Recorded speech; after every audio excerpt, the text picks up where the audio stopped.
Karena menurut saya, ya saya besar di reggae kan, ternyata saya berpikir reggae itu ternyata memang bangga akan sebuah identitas kan.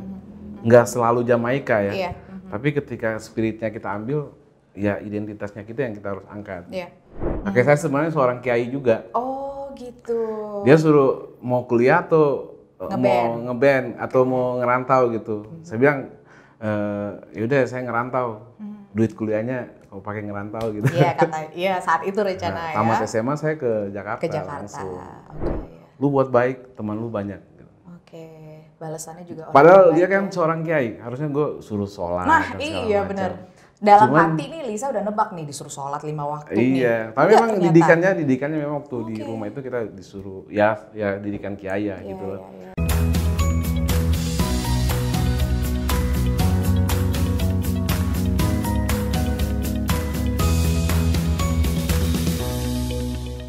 Bismillahirrahmanirrahim. Assalamualaikum warahmatullahi wabarakatuh. Selamat datang di program talk show Cerita Musisi yang diselenggarakan atas kerjasama Bincang Syariah dan Komuji Jakarta. Apa kabarnya sahabat? Semoga selalu dalam keadaan sehat dan selalu dalam lindungan Allah Subhanahu wa Ta'ala. Amin. Liza Harun senang sekali. Sekarang sudah ada tamu lagi dong pastinya di talk show Cerita Musisi kali ini. Apakah ya bintang tamunya adalah favorit kamu nih sahabat? Sudah ada Rival Himran dari Steven and Coconut. Assalamualaikum. Waalaikumsalam. Apa kabar, sehat? Alhamdulillah stabil. Oke, kita manggilnya Palo aja kali Palo aja ya. Oke. Sebelum kita mulai ngobrol-ngobrol nih, Palo dan juga Liza mau ngajak teman-teman yang ada di sini dan juga sahabat yang sedang menonton acara ini. Kita berdoa dulu, kita kirimkan Al-Fatihah untuk Mas Pepeng, vokalis band Steven and Coconut Trees. Semoga arwahnya dan juga amal ibadahnya diterima di sisi Allah Subhanahu wa Ta'ala. Dan keluarga yang ditinggalkan sampai saat ini selalu diberi kesabaran dan juga ketabahan. Al-Fatihah dimulai.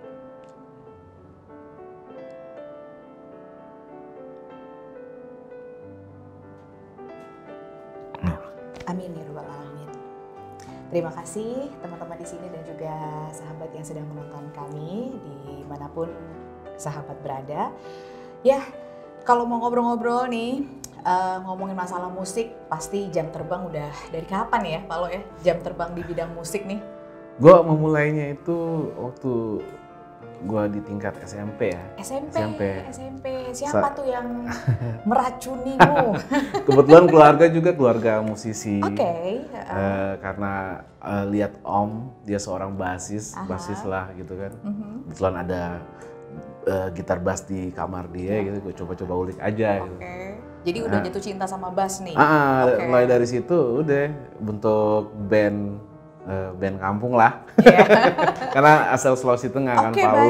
Baik. Jadi karena waktu itu zaman-zamannya festival ya.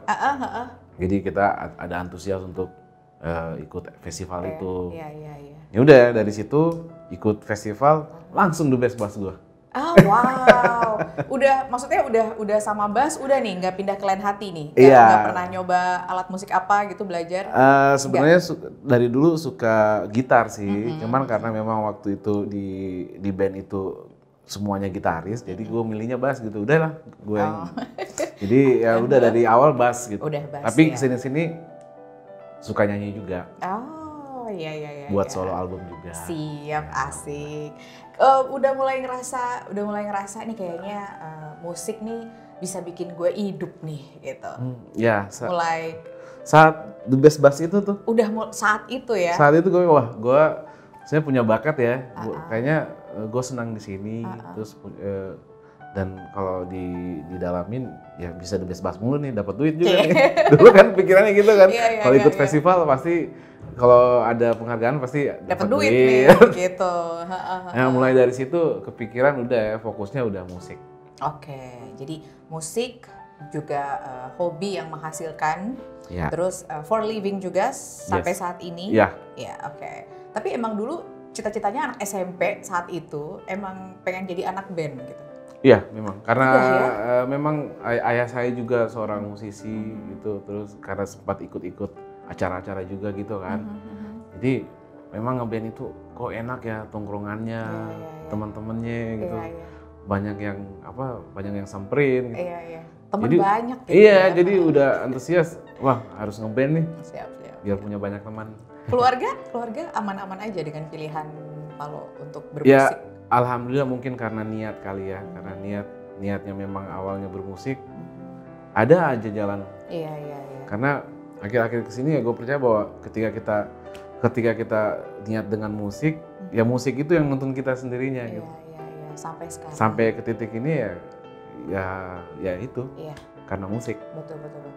Tapi memang ya musik tuh kalau kita lihat ya kayaknya tuh wah tadi banyak temen, dapat duit, dikenal sama wah jadi selebriti gitu ya. Yeah. Tapi ada nggak sih mungkin beberapa dari pihak keluarga atau pihak temen yang wah mulai berubah nih udah jadi artis gitu.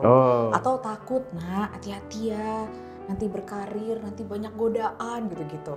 Ada nggak? Atau malah 100% mendukung?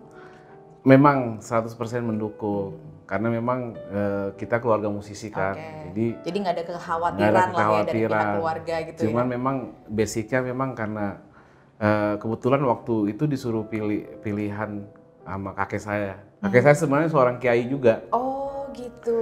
Dia suruh mau kuliah atau mau ngeband atau mau ngerantau gitu. Saya bilang yaudah saya ngerantau. Duit kuliahnya mau pakai ngerantau gitu. Iya saat itu rencana ya. Tamat SMA saya ke Jakarta langsung. Emang benar-benar pengen ya cari kehidupan bermusik gitu seperti apa. Karena memang kebetulan juga om saya juga tinggal di Jakarta.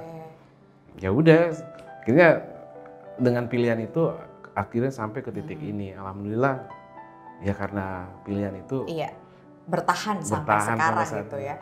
Palo deket sama kakek tadi. Iya. Deket banget ya. Saya kan ditinggalin ayah itu umur 8 tahun. Akhirnya tinggal di rumah kakek. Jadi kakek juga termasuk salah satu orang yang mendukung Palo untuk berkarir di dunia musik ya, gitu ya.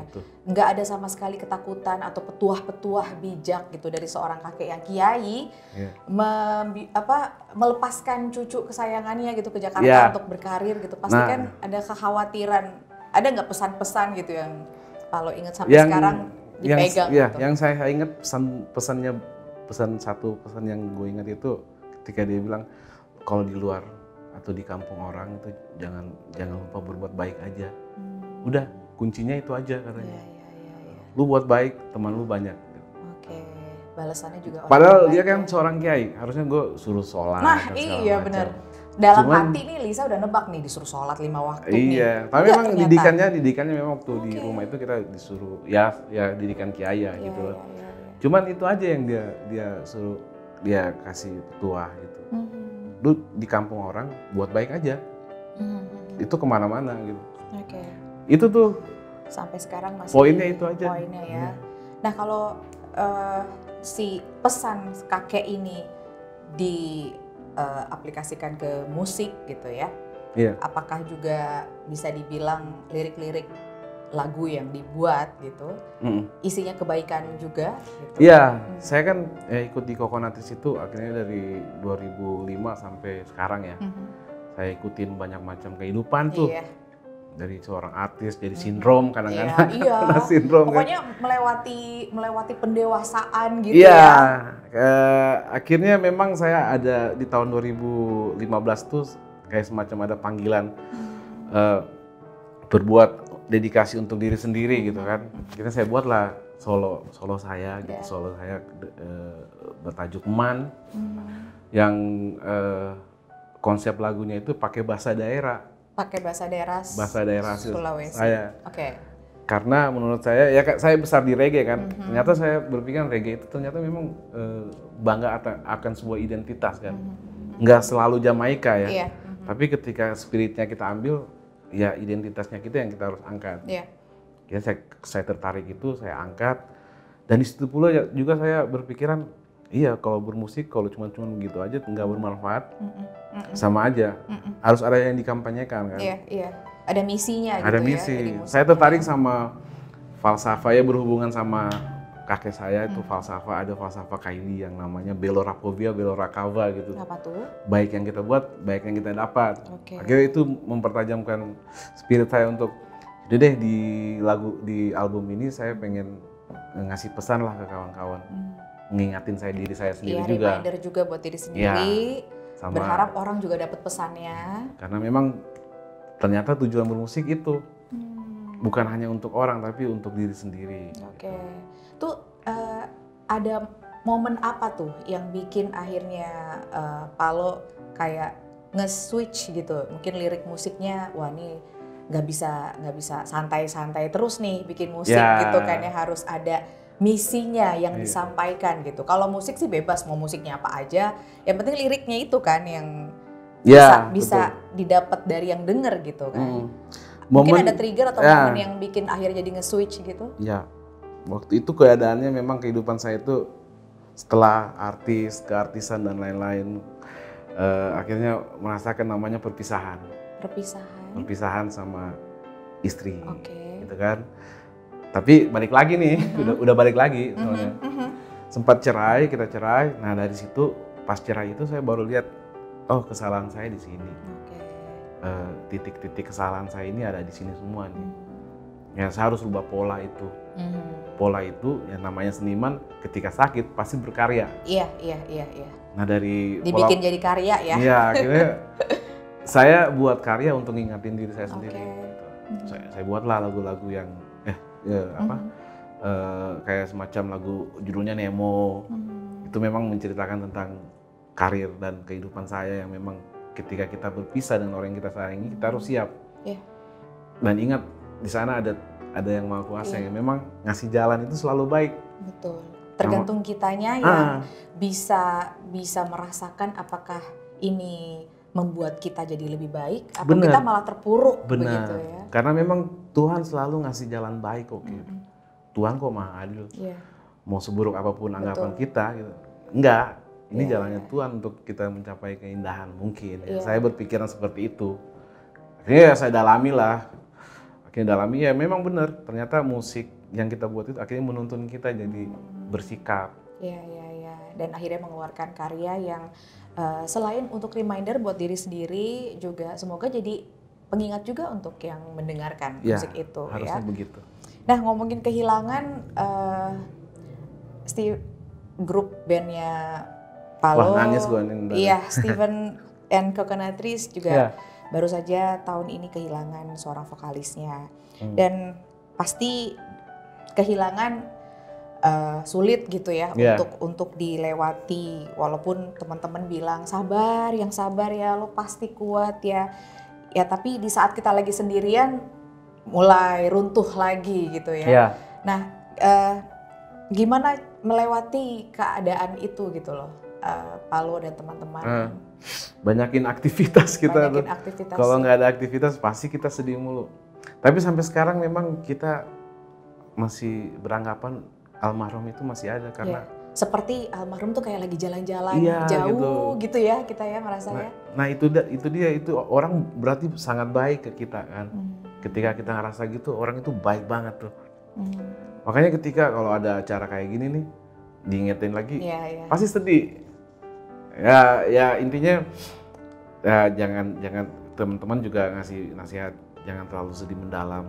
Dibawa ke doa aja. Buat gitu sesuatu yang benar-benar mewakili perasaan dia dan lain-lain. Kebetulan memang kita ini lagi siapin konser untuk mereka yang udah nggak ada, kayak almarhum Steven Nugraha Kaligis, almarhum Arai, Baron, almarhum Teddy.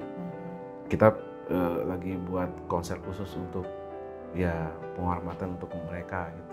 Yang telah meninggalkan legacy yang baik lah untuk kita, yang mesti harus diapresiasi. Dan momen kehilangan Mas Pepeng ini bikin Palo dan teman-teman menjadi seperti apa, menjadi manusia seperti apa? Karena kita merasa nggak tahu ya, kalau Lisa ngelihat kalau kita kehilangan mungkin orang tua atau kehilangan saudara, itu tuh entah kenapa jadi mindset kita juga jadi berubah gitu. Semoga jadi lebih baik ya, Palo ya. Iya, Gimana tuh momen kehilangan ini membuat Palo dan teman-teman jadi sosok yang seperti apa ke depannya? Kalau saya sih momen kehilangan ini, saya udah belajar. Karena sebelum-sebelumnya udah sering kali ditinggalin, perpisahan kan. Gua cara belajarnya itu ya kita besar hati kan. Besar hati, cara ngobatinnya ya kita harus besar hati. Terus ke depannya ke depannya harus semangat lah. Gue nggak tahu jawab apa nih. Harus semangat terus ya. Jadi orang baik seperti yang kakek bilang. Iya. Selalu menebar kebaikan, dapat kebaikan juga. Karena seperti yang saya bilang tadi, musik itu nuntun kita kemana aja gitu. Jadi selama ada perubahan dari orang yang kita yang ditinggali gitu, ya pasti untuk ke tahap berikut yang memang bisa besar gitu. Semoga gitu. Baik ya. Dan semoga juga tetap semangat juga untuk memberikan hal yang baik ya kepada sesama, dan juga yang suka dengerin musik gitu ya, lagu-lagunya Palo dan teman-teman ditunggu. Amin. Untuk menebar kebaikan selalu. Harus. Dan mendapat kebaikan juga pasti. Amin. Amin ya rabbal alamin ya. Palo, terima kasih banyak. Sama-sama. Sudah ngobrol-ngobrol. Semoga sahabat semua yang sedang menonton mendapatkan inspirasi dan juga bisa menebar kebaikan juga di luar sana, apapun bidangnya, apapun aktivitasnya. Seperti kakeknya Palo bilang, kita menebar kebaikan akan mendapat kebaikan pula. Begitu. Liza Harun pamit, terima kasih banyak, dan jangan lupa di like dan juga di subscribe ya talkshow Cerita Musisi ini, karena banyak sekali pengalaman spiritual, kisah-kisah dari seorang musisi yang kita lihat tampak luarnya sangat glamor, tapi sebenarnya mereka punya cara komunikasi yang istimewa dengan Yang Maha Kuasa. Terima kasih untuk Komuji Jakarta, dan saksikan terus ya Bincang Syariah dengan talkshow Cerita Musisinya. Terima kasih juga untuk Kementerian Agama yang sudah mendukung acara ini. Liza Harun pamit. Assalamualaikum warahmatullahi wabarakatuh.